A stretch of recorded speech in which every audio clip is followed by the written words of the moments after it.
Tunapozisifia filamu za nje kuwa na ubora unaotufanya katu tusiache kuzitazama, vivyo hivyo hatudharau za ndani, maana mdharau kwao ni mtumwa. Zipo filamu kadhaa zilizovunja ukimya na kutuaminisha kuwa hatuwezi kubaki nyuma abadani asilani. Basi nami nipo kukufunulia filamu bora za Tanzania zilizotikisa Afrika. Tukianza na filamu ya kwanza, Vuta Nkuvute, yani Tug of War kwa lugha ya Kimombo. Ni mchezo wa kuigiza wa kisiasa wa Kitanzania wa mwaka 2021 ukihusisha upendo na upinzani uliowekwa katika miaka ya mwisho ya ukoloni wa Uingereza nchini Zanzibar. Filamu hiyo iliongozwa na Amil Shivji kutokana na riwaya iliyoshinda tuzo ya jina moja la mwandishi nguli wa riwaya ambaye ni Adam Shafi, huku filamu hiyo ikijinyakulia tuzo kadhaa za ndani na nje ya nchi katika matamasha mbalimbali. Binti ya mwaka 2021, filamu iliongozwa na Seko Shamte ikihusu maisha ya wanawake katika mji wa Dar es Salaam, huku ikiwaangazia wanawake wanne kila mmoja na changamoto zake. Pia ilikuwa filamu ya kwanza ya Tanzania kwenye Netflix. Kiumeni ya mwaka 2017, filamu yenye maudhui ya komedi na mapenzi. Filamu hii inachanganya dunia tofauti za maisha kati ya mtu tajiri, wazee wa mboga saba na mpenzi wake kutoka ghetto, yani maisha ya pangu pakavu tia mchuzi.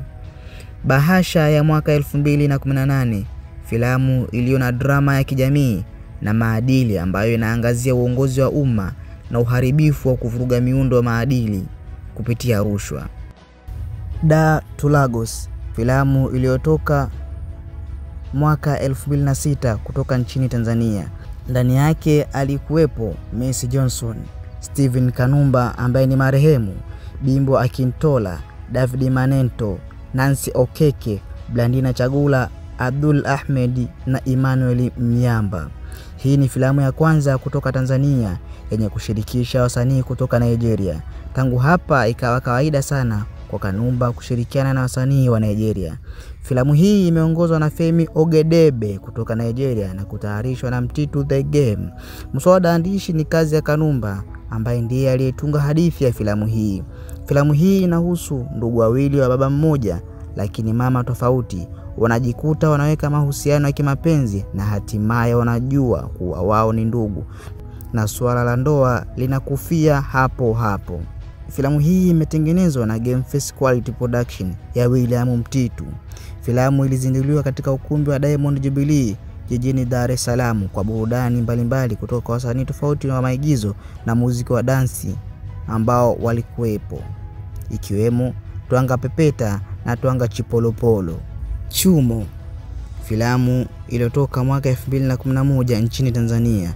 Ndani yake akiwemo Hussein Mkieti, Juma, Joketi Mwegelo, Amina, Jafali Makati ambaye alicheza kama Ali, Yusuf Mlela ambaye alicheza kama Justus. Filamu hii imetayarishwa na Tanzania na kufadhiliwa na JHU CCP kupitia mfuko wa rais wa kutokomeza malaria na USAID. Chumo inawasilisha ujumbe wa malaria wakati wa ujauzito kupitia hadithi ya kusisimua ya wapenzi wenye bahati mbaya. Wawili wanapendana lakini vikwazo vya kifamilia vinapelekea mapenzi yao kuwa magumu.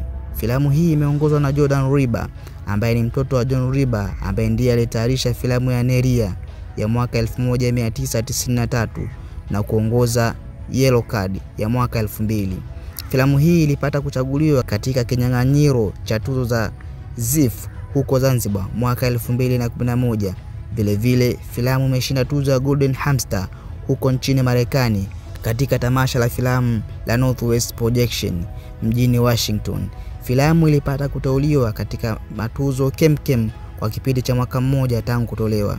Filamu hii ilizinduliwa rasmi tarehe 4 Juni 2011 katika viwanja vya Biafra ambapo kulikuwa hakuna kiingilio.